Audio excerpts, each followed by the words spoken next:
Let me ask you a little bit about the process of how you actually write the nuts and bolts.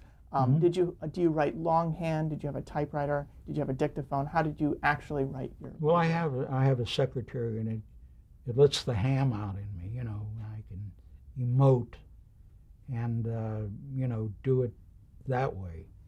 And I do a lot of drafts. I'm doing a thing now about what happened in Chicago.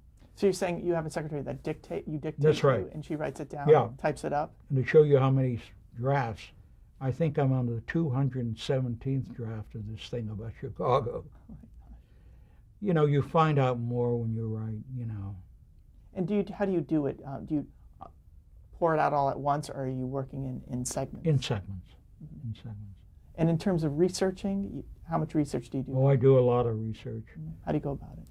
Well, I do it in books, but the most important thing is to get to know the people.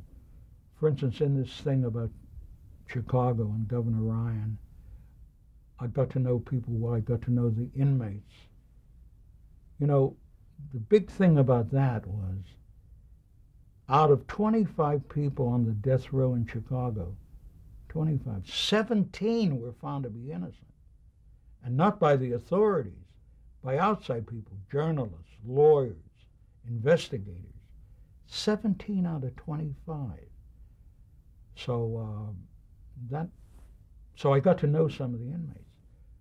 What does it feel like to be innocent and know you're going to be executed? I got to know these people. My phone was ringing 100 times a day from people all over the country, And do people get to know your work and then yes, approach you? Some of them knew my work. Most of them didn't. They just knew that I was trying to do something for them. How do you know when you've reached your final draft? It's when you can't add anything more. Everything seems to be clear to you. And God knows I've been wrong a lot of times.